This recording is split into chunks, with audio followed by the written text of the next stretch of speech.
Hello, Hello. and welcome to another Medicinal Monday episode. I'm starting, Dr. Susanna, even though we're in a Sorry, different place. For those of you watching, you see a split screen, and for those of you listening, you're like, these guys sound differently. Anyways, I'm Dr. Ben, and I'm Dr. Susanna.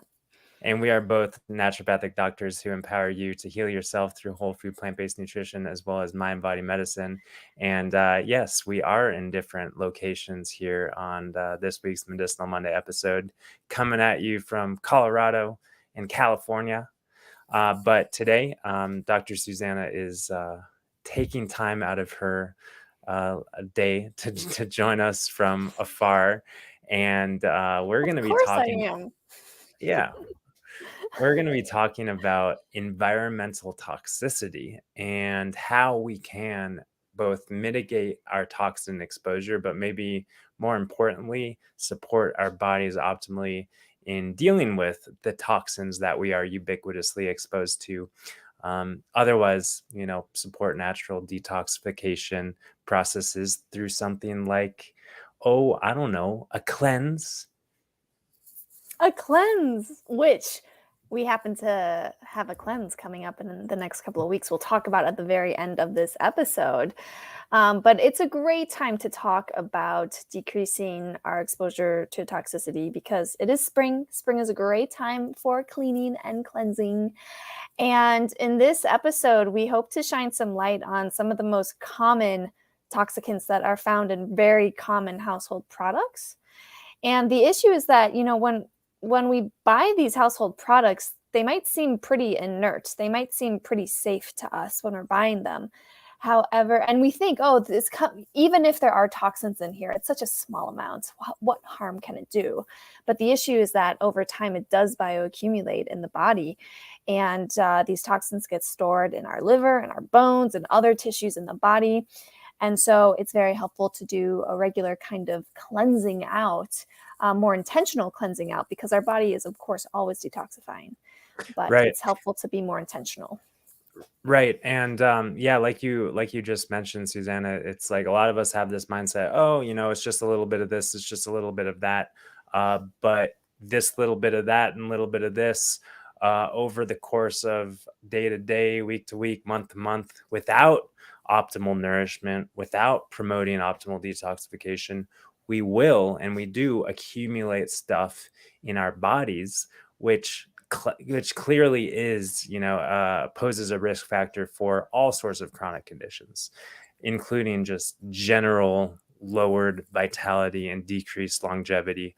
And I was looking at this chart of toxin exposure, just in the environment, because there's something like 100,000 different toxic chemicals in the environment. And there's like, over the course of the last decades, going back to the 1950s and 60s, maybe there were 5 or 10,000 chemicals in the environment.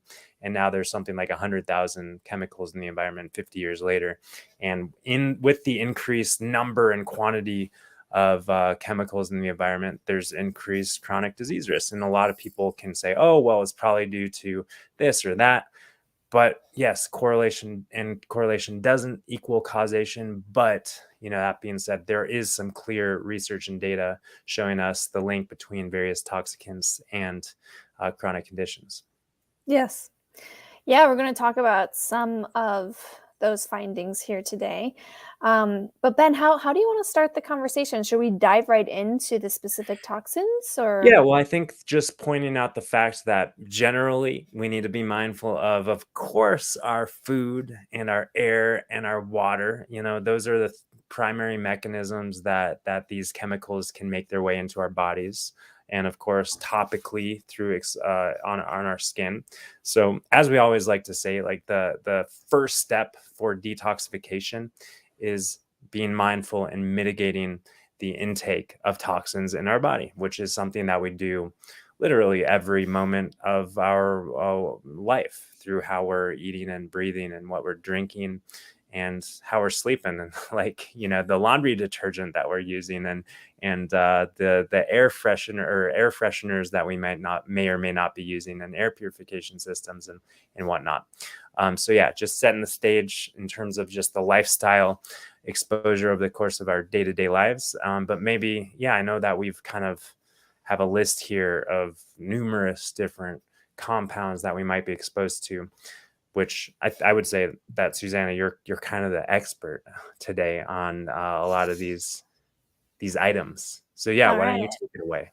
I'm the expert. Well, yeah, I like that you just highlighted that it's really food, air, and water, and also topicals. Those are the four main ways that the toxins enter our bodies. And I think just speaking broadly, I guess before diving into these specific compounds, I do just want to point out that broadly speaking, we also think of water as being very safe and inert, it just comes out of the tap. But some of the toxins that are included in just tap water include pharmaceutical byproducts, heavy metals. Of course, we know chlorine and fluoride are in there.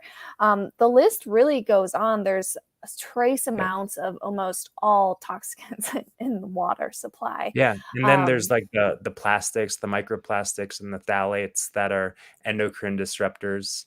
And we know endocrine disruptors, of course, that's like a big term that maybe we can throw out here and just say that, yes, it is just like it sounds. These are chemicals that disrupt our body's hormonally signaling molecules, and disrupt our natural balance that our body is trying to maintain, which leads to all sorts of hormonal dysregulation issues related to obesity and insulin resistance, diabetes, as well as, you know, fertility issues potentially.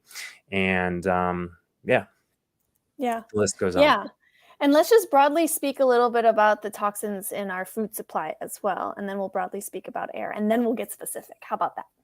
Okay, so broadly about the food supply, yes, you know, it's like we know that herbicides and pesticides are big ones, right? Because you know, it's really hard to avoid any exposure to all herbicides and pesticides, even eating organic. It's like the organically approved herbicides and pesticides, which are maybe less detrimental than the conventional herbicides and pesticides, but still, we don't really know the long-term effects. So of course, growing your own food and knowing exactly what's going on your food and into your body is kind of the way to go. But who does that 100% of the time? Very, Mhm. very, very few people. I know I want to be one of those people, but for the foreseeable future, I'm certainly not going to be reliant on the food system. So generally speaking, when we're talking about food, we want to eat low on the food chain. That means whole food, plant-based. Avoid the processed foods with additives and chemicals that are listed on the ingredients.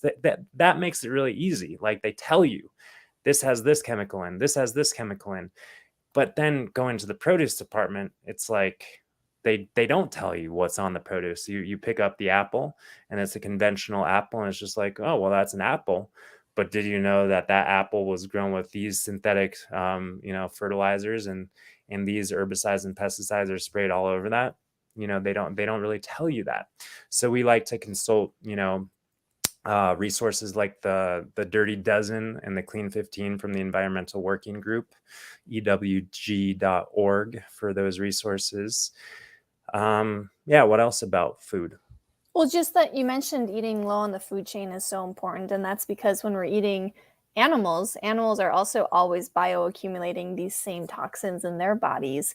And so when we eat their flesh and secretions, we're, kind of getting a shortcut to those concentrated toxins as well. Yeah, Um, yes. especially things like like bone broth and collagen supplements and these And the sort of things, biggest fish. and the big fish. Hmm. But yeah, a lot of the quote unquote healthy animal products are really toxin heavy, because just of the natural bioaccumulative process that happens in nature. So we can avoid that by, yeah, like Hmm.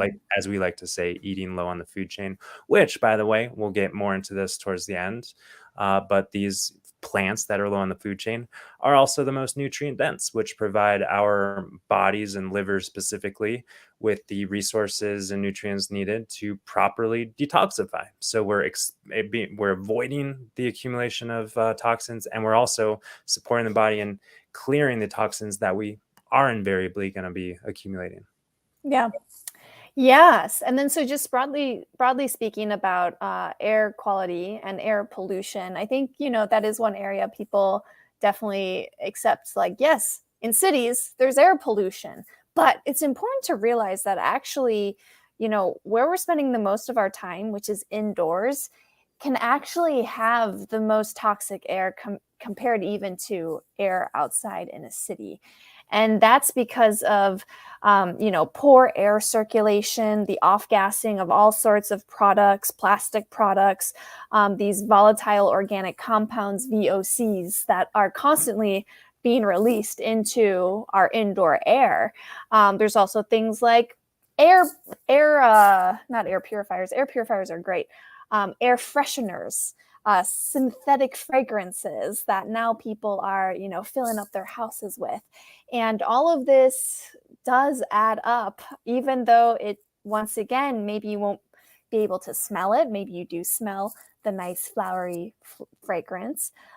It still builds up in your body the same way that drinking toxins would or eating toxins would. Right. So it can't be overlooked either. Yeah, totally. So again, the ones that we can see on labels, the things that we can see on labels or smell with our senses, that's a good thing. Like we want to go the other way when we're faced with these chemicals and things in our household products. And do you want to just list real briefly, like Yeah. what people should be looking out for in terms of household products? And I think at the top of the list, the thing that I know, anything that smells like an artificial fragrance, whether it's from a laundry detergent, whether it's from a scented candle, whether it's from a Glade plug-in, whether it's from scented this or that or whatever, bath salts, like just go the other way. Yeah, definitely. Yeah. And all those products contain benzenes, which is a type of VOC, volatile organic compound. And, there's all sorts of different volatile organic compounds. There's toluene, there's xylene, there's DEA and TEA, and propylene glycol is a VOC. And all of these compounds have been studied and linked to reduced function of the nervous system, of the immune system, of the liver, of the kidneys. It leads to bone marrow toxicity, which can increase your risk of developing leukemia. So these are some pretty serious health conditions. And And where do you find, like we were just talking about the artificial oh yeah, fragrances? Where do like give these some other examples products. of where you find these chemicals in terms of other household products? Yeah, so these are really common in your kind of traditional cleaning products, also cosmetic products. If you go over to the Environmental Working Group website, they have two great databases. One is for cosmetic products, it's called Skin Deep.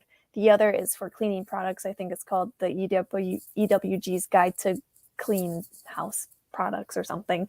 And it will rate the products from on a scale of A to F in terms of their toxicity and cleanliness.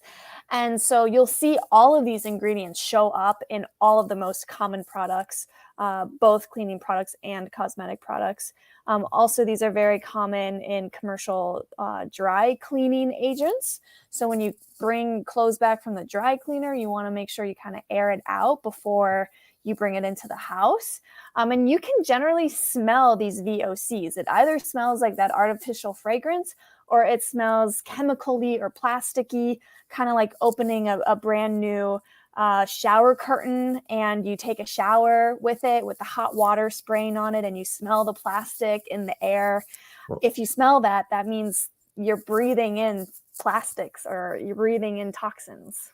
yeah, and that's getting us to phthalates, which of Right. course phthalates are compounds that are used to make plastics nice and soft. So whenever we have soft plastic, think food container that's kind of malleable, or shower curtains, or saran wrap, I would believe, like it's loaded with phthalates. These phthalates are leaching into our food, or being volatilized in the air, and we're breathing them in.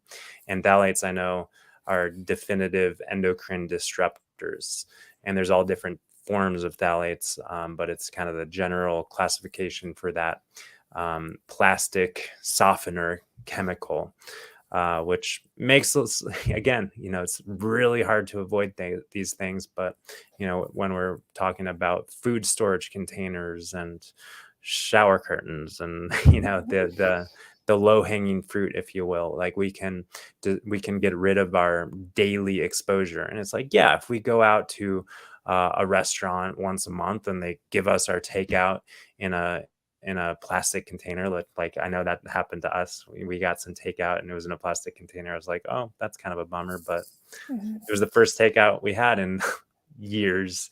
It's like, okay, that my body can deal with that. But if we're using plastic storage containers day after day for our in regular daily basis in our food prep, we can be really accumulating these things and leading to endocrine issues and whatnot. Yeah. Yeah. When you say endocrine issues, these are issues, anything related to reproductivity, fertility issues. They're linked to also, phthalates are also linked to birth defects. Um, so, no fun. Also, phthalates are toxic to liver, kidneys, and lungs. Yeah. So, yeah, it's definitely good to find those phthalate-free products if you can find them. Yeah. So where else like what's the another hot topic in the house, whether it's in the bathroom, in the kitchen, like where else do you think that people can really hone in to mitigate their exposure to chemicals? Well, we already talked about those great databases that can help you find some really clean body care products and cleaning products. You can also get super basic and just use like baking soda and vinegar to clean your body and your house. But I think another area is like cookware for sure. We've already kind of talked a little bit about food storage containers, but what you're cooking your food on also is plays a huge role because, for example, there's a lot of aluminum that's found in cookware products. Aluminum is a heavy metal that's been linked with Alzheimer's and other cognitive issues. So making sure you get a good stainless steel pan or non-toxic ceramic pan, not a Teflon pan. That's a whole nother category of toxins also. But to just get these good inert substances to cook with. Of course, we also think of aluminum as in all the canned drinks that people drink as well, right? So yes, that's actually one of the kind of common heavy metals that can slip its way into our food. Yeah. Yeah. And then, of course, all the other heavy metals, which I know arsenic is a big one that's in a lot of herbicides and pesticides. Mercury, of course, we think about as being accumulating in the food chain, predominantly in fish and marine life, as well as, being an adjuvant in a lot of vaccines and whatnot.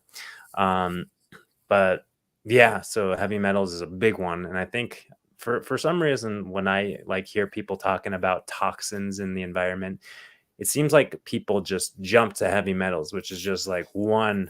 it's a big thing, but it's just one relatively small category of toxicity that we're exposed to through our environments. Yeah, no, that's a really good point. So any other big categories of toxins or places in our daily life that we can look to mitigate our exposure? Well, the list just really goes on. I mean, Yeah, it's where do we interesting draw the to line for our I short know, right? conversation? It's interesting to consider that formaldehyde is one of the most common chemicals found in household products. And it's a carcinogen. It causes neurological effects. So it's found in, cleaning products. It's found actually in like furniture and stuff. Yeah, And so that's another point is like when you're buying furniture, where are you buying it from? And consider what is off gassing, what has been added to the furniture. Also, there's a compound called triclosan, which is an antibacterial agent. It's, people think of it as being added to soaps and toothpaste, but it's also added to furniture and clothing. And so doing your best to find, it sounds kind of silly to buy organic clothes and to buy an organic mattress and stuff like this. It's like, who needs that? But they're actually, they should, well, if it's true marketing and not just greenwashing, it should actually mean something. It should mean that they're not pumping the fabrics and the furniture with a bunch of toxins. And so, of course, it's always good to dig a little bit and research, okay, what does it mean when you say organic this or organic that? And what I always think of also is, just allowing these things that we buy maybe to off gas for a minute, Right. for a minute, maybe like a day or a week. I know I bought a mattress that was like in med school. I got one that was like in shrink wrap, and it, you let it out and it's like, whoa, this thing is toxic. And of course it was marketed as one of the green this and that, and it was like, I knew that it was like maybe a little bit better, maybe not, but it was like a budget item. But anyways, I let it do its thing for a weekend in my room with the windows open, so we can mitigate exposure that sort of way as well. Should we shift gears and talk about cleansing, because Let's we're shift like gears. 21 Yeah, minutes in? I know we are. I know we are. But I want to say something as we're transitioning, which Yeah. is that, we've talked about what has been studied, these certain diseases that are linked with these certain toxins. But one thing, just more broadly speaking about the effects of exposure to toxicity, I'd like to point out liver health, because liver health, fatty liver disease, liver issues are rampant in our country. And a lot of people don't realize they even have a sluggish liver or a fatty liver. But it's important to realize that a lot of symptoms can actually be traced back to liver stagnation, liver sluggishness, including skin issues, sleep issues, hormonal issues, cholesterol issues, weight issues. And so this is why being really intentional, doing an intentional liver focused cleanse once in a while can really support people in having some breakthroughs in feeling better. That's a good transition point into talking about food. Fatty liver disease. A lot of people have heard non-alcoholic fatty liver disease, NAFLD, which is way more common than alcoholic fatty liver disease in today's day and age. Back in the day, before such incredible amounts of toxins in our environment, when people heard or were diagnosed with fatty liver disease, it was generally due to acute exposure from like drugs and alcohol. That's what caused liver disease. And now it's like liver disease is an epidemic. It's just at what point does someone receive the diagnosis of NAFLD, or non-alcoholic fatty liver disease? It's just a percentage of fat that's in the liver when you do an ultrasound. That's generally how it's diagnosed. But yes, what's causing that? Well, if it's not alcohol, then it's going to be other toxins in our environment, and or generally both the accumulation of fat from what we're eating, our animal products and our oils and our junk food that is let's face it, most people are eating some sort of high fat diet that, we will avoid talking about the keto and paleo and carnivore sort of thing, because they might be a little bit better off than someone who's eating a high fat diet along with a bunch of processed foods and refined carbohydrates, and that kind of what we say, that perfect combination of high fat, carbohydrate rich, really putting a stress on our metabolism. Yeah, definitely. Definitely. So really, I mean, I guess now is a good time to segue into the Ultra Health Cleanse that's coming up. Do you Yeah, think, well, Ben? maybe first talking about like what the liver does. The liver is responsible for, yes, being that key organ in detoxification, but so much more. But essentially, when we're talking about detoxification, the liver, we're talking about taking these toxins that we just kind of rambled through and converting them into water soluble intermediates that can be flushed from our body through our bowels, our kidneys, our breath, and sweating out through the skin. So we need, in order to make these fat soluble toxins into water soluble products, we need a ton of different nutrients, that are packed into our, they fall in the categories of vitamins and minerals, yes, but also all these other phytonutrients that promote the detoxification pathways. And we need a ton of hydration that carries these water soluble constituents out of our body successfully. So that And this, yeah, fiber rich food that also helps us shuttle out these toxins. good And point. So that, all of those ingredients are found in whole plant foods. and all of those ingredients are focused on when we're talking about the Alter Health Cleanse, which is a series of 5 phases that guides the body gently into and then out of what we call the peak detoxification mode. And through just focusing on the basics, focusing on the intact, natural, unprocessed, whole plant foods, avoiding the salt, the oil, and the sugar, giving the body what we like to say exactly what it needs, but nothing more, so that it can optimally run these detoxification pathways. So the 5 phases are, we won't get into the details here, but like we said, this is designed to kind of take anyone off the street, if you will, regardless of where they are with their diet and lifestyle, and give them a platform and a structure to get into that detoxification mode and then out of, and then ideally sustain and cruise in what we like to refer to as the detoxifying lifestyle. Right, definitely. And what I like to really point out about this way of cleansing is that it's gentle, but it's powerful. And maybe some people hear the word cleanse and they think of water fasting or juice fasting, or they think of buying a lot of powders and herbs to really flush their system out. They think of colonics and, all these kind of harsh cleansing methods. And while there are some situations where those strategies are very helpful, for a lot of people who are just kind of, coming from a regular lifestyle, they haven't been, really focused on lots of hydration. They're just starting up a cleanse. That type of cleansing can actually do more harm than good, because it stirs up and releases so many toxins from the tissues.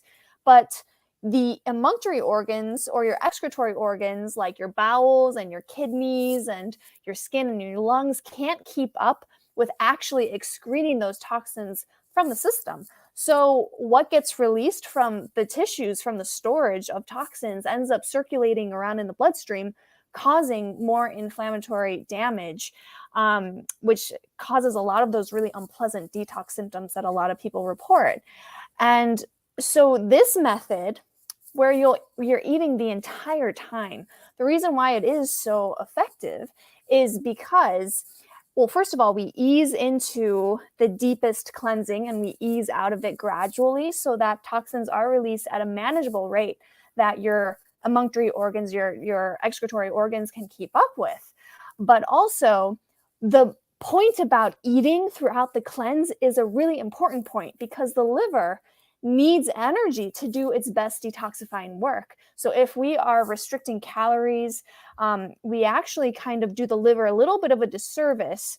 There are benefits to fasting, but when we're talking about the kind of cleansing that we're going after, it's actually a big benefit that we are flooding the liver with its favorite fuel from whole plant foods. 100%. And those nutrients, the fuel, the fiber, the hydration, and the nutrients. Right. So, and in the Alter Health Cleanse, in addition to the food and the recipes and the guidelines to follow, we also have a hydration schedule that a lot of people initially are overwhelmed by. They're like, oh my gosh, how am I going to drink this amount of water? Even though it's not an incredible amount of water, it's just kind of the amount of water that we should be drinking. Most people are chronically dehydrated. So we up our hydration in a big way. And hopefully, again, our body does adapt and is accommodated to a new level of hydration that supports all the things that we're going after, and then we can sustain this lifestyle moving forward, because that's our goal at Ultra Health. It's not to just do these quick kind of fix things. It's to shift our relationship with food and lifestyle, and live in a way that's mindful and increases our experience of health through everything that we're eating and how we're living. So if you want to learn more about the cleanse, and you can join us for $30 off, just 69 bucks. I forget when the deadline is for this coupon code, but you can use the code healthy spring30 to get $30 off the Alter Health Cleanse. Just head to www.alter.health/cleanse. What other last minute? What did we forget? We're a half hour in, which is longer than the standard podcast these I days. know. Well, let's wrap it up. But people are probably wondering when this is starting, and it's starting April 11th, right? Yeah. Actually, I got the dates wrong initially. It's April 10th. April 10th. Someone pointed it out. Thank you. I forget who it was that pointed out the scheduling error on my part. April 10th. So join us for this 2-week cleansing experience. You will be fully supported throughout the entire time with access to us if you have questions, and a great community that will be doing it with you for great accountability. And yeah, we just really hope to see you with us. Yeah. And I guess just a closing remark. I know we kind of started the episode talking about lots of doom and gloom with our environment.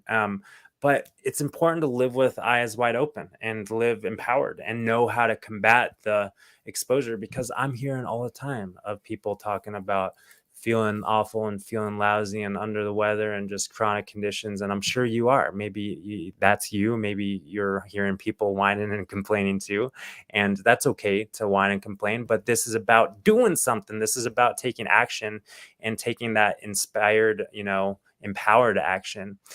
Because we can really change our destiny with regard to health. We don't have to be subject to this environmental load. We can be more empowered, and it's not that difficult.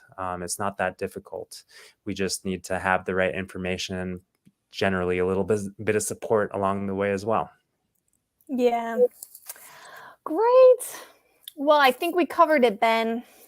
All right. Well, thanks for tuning in, Susanna. And thanks to all of the rest of you for tuning in as well.